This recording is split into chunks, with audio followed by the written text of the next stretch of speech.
Hello, you're watching the SDGs Lead. I am Dr. Camille Neal Harris from New York. She is a senior at Chatham Hall. Your goals are to pursue a career in biomedical engineering and then cardiothoracic surgery. Today we will focus on SDG 3, good health and well-being. Thank you so much for joining. Of course. Thank you for having me. You have so complicated name of your direction, cardiothoracic surgery. If I'm pronouncing it right, Yeah. it's very interesting field. How have you decided to devote your life to helping others? And do you remember that moment? What impacted your decision when you said to yourself that you would like to work in the field of medicine? There are a few things that draw me to medicine.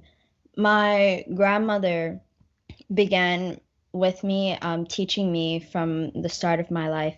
And through that, I've learned to love reading consistently, learning consistently.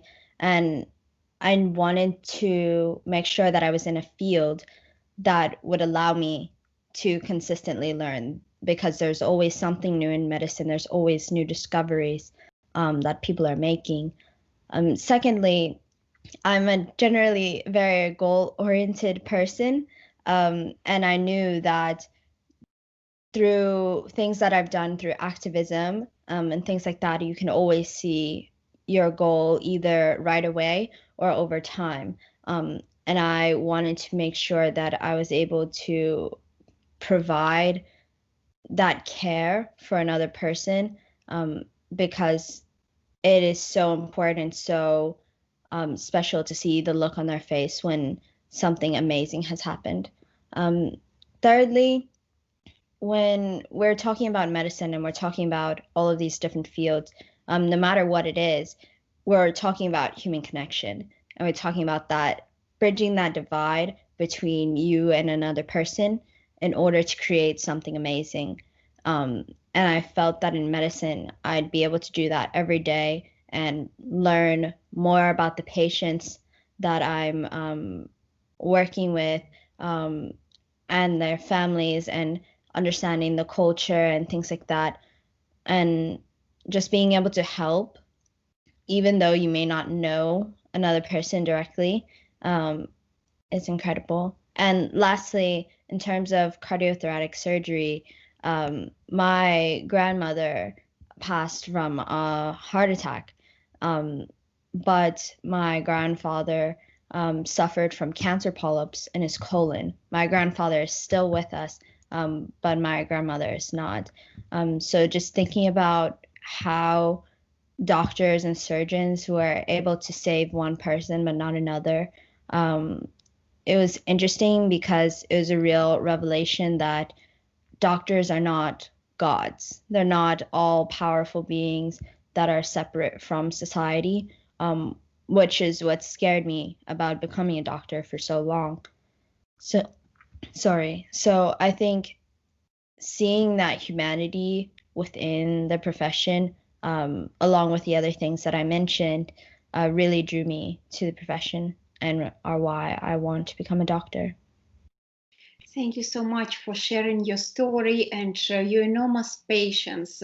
I know that you would be a wonderful doctor changing this world for better because the importance of health is very hard to overestimate.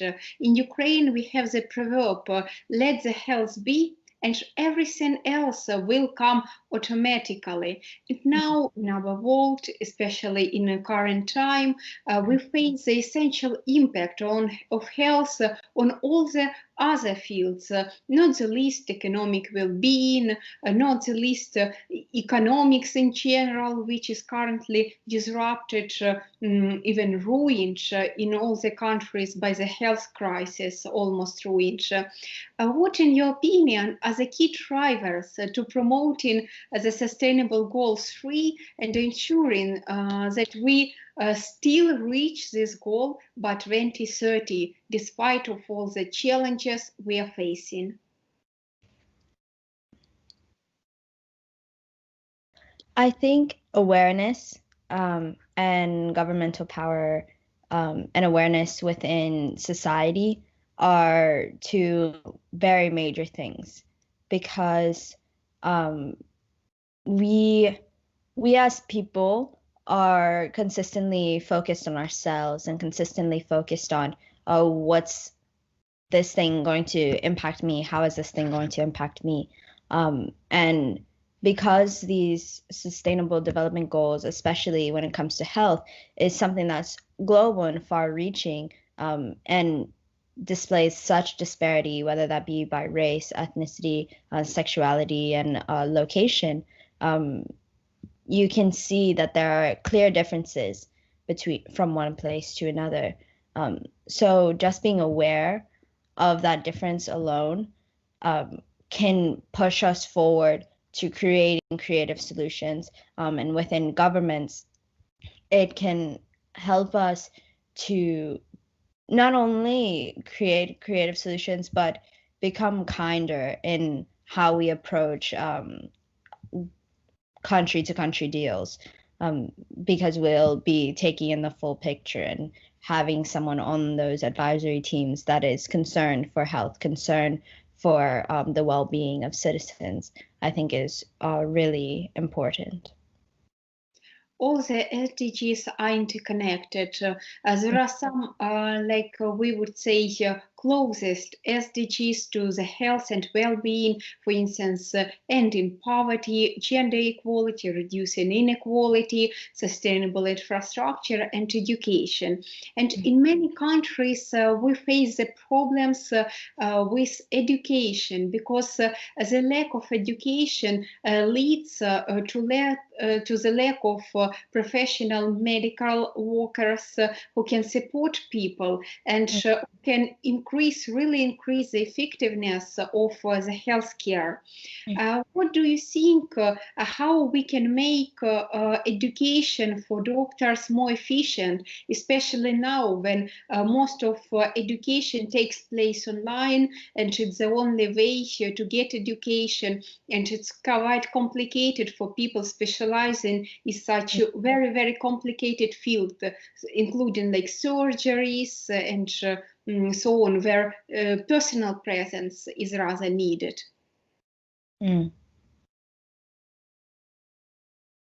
I think for now, I'm not an expert in this area, but we should take a look at the examples that are already present. I know in England they have the medical program that's more accelerated than they do here in America. So taking a look at how they are approaching doing medical classes online, or whether they will be virtual. And first and foremost, we do need doctors to be safe, because they will be on the front lines dealing with patients at all time. But we will definitely need to start being creative, and in terms of accelerating the timeline for becoming a doctor, that can be dangerous if not done right. So I think it's just going to take major consideration and careful consideration, and a lot of planning to make sure it's done correctly. Can you imagine how the medical systems would look like in 5 years? And what means the very popular concept and increasing, I would say, even trend of e-health personally for you? How would you describe it, where we can medicine from one field, traditional medicine, and new technologies on the other. And when we mix everything, it's like new e-health. Mm-hmm. I think that is definitely the direction that we're heading, because if we're thinking about personalized medicine in terms of anywhere from your like pill medicine to the anesthesia that you need, if all of that is in an electronic chart that can be transferred from hospital to hospital, then you wouldn't have to worry about that. Not necessarily trial and error period, but in the cases of Jane Doe's, worrying about whether or not the medicine will have a negative effect on the patient. So personalized healthcare and creating safe and secure ways for these medical charts or medical information to be kept amongst doctors and amongst nurses and people who are caring for this patient is most important. In a few years, I believe that we will hopefully have advanced medically, but this next generation of doctors, I think because they will be learning differently, they will also be seeing the world differently and be able to think of how different mechanisms in the body will connect in a digital world, and whether they can use different forms of technology, as in biomedical engineering, the idea of creating prosthetics that are manually operated by your brain.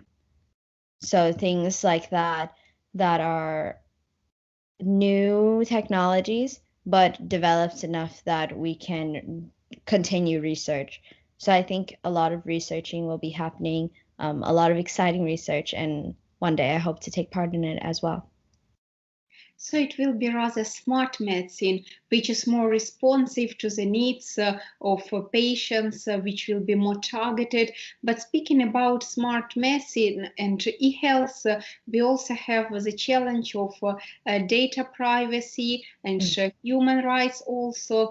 How do you think we should manage to tackle this issue also? Is it require absolutely new approach, or we are already provided with conventional tools to adopt new technologies?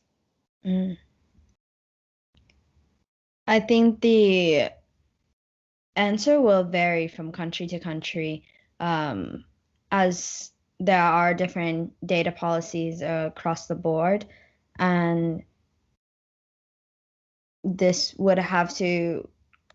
question would have to go to a person who's experienced in that area. I am not, but I do think that is incredibly important because of patient protection and confidentiality, and things can be so easily leaked through the internet.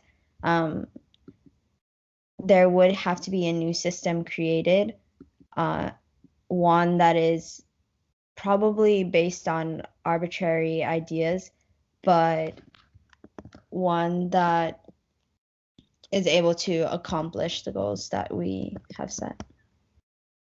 It is also very important to involve as many young people as possible to innovative researchers, so they shall be the shapers also of this new medical system rather than only final stakeholders. So they would also contribute to this. How we can ensure equal participation of young people in these processes, whether we have some educational barriers in relation to the medicine field? Well, I'm a senior in high school at Chatham Hall, and I believe that if the opportunity is offered, students will gladly make up the work that's necessary. I know that here at my school, we have research opportunities to do personalized research where you create everything yourself. And in that case, we're unexperienced. We do have a mentor, someone who is willing to watch over and help us. But I've seen students take courses, like I took genomics online in order to make sure that I was prepared for my next task.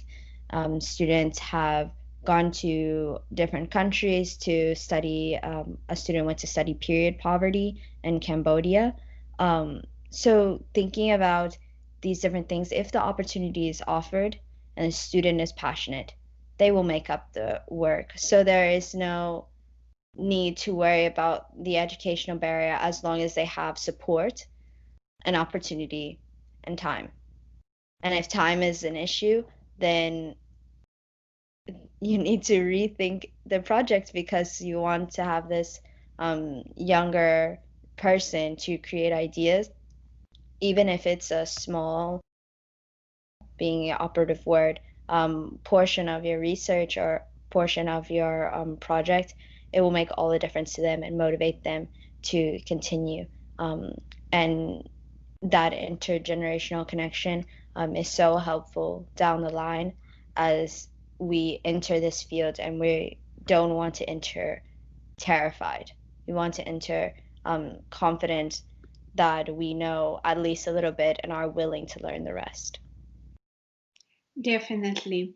I think when young people with their fresh ideas and bright thinking are supported by people who are experienced in this field, we have like a kind of synergy between different generations, between people from different backgrounds. They can contribute through different perspectives also, which is really meaningful. Camille, I would also ask you to say several sentences which would be your message to the world leaders regarding more sustainable world and healthier world, not only current world leaders, but young leaders who are rising to change this world also. Well, first, hello.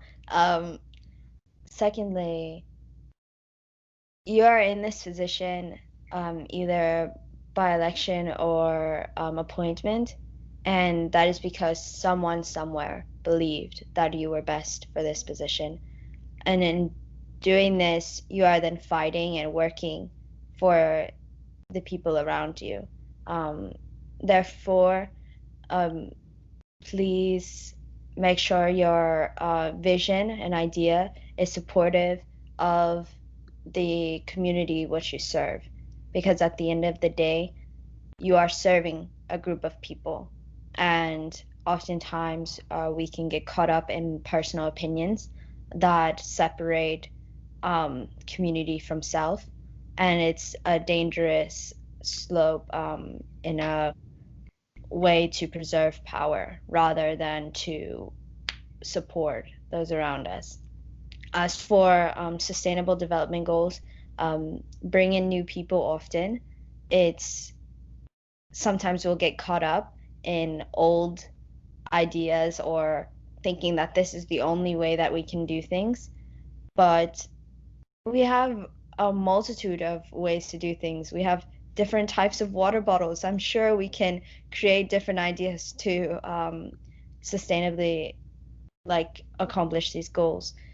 So think differently, write often, and support one another and the community.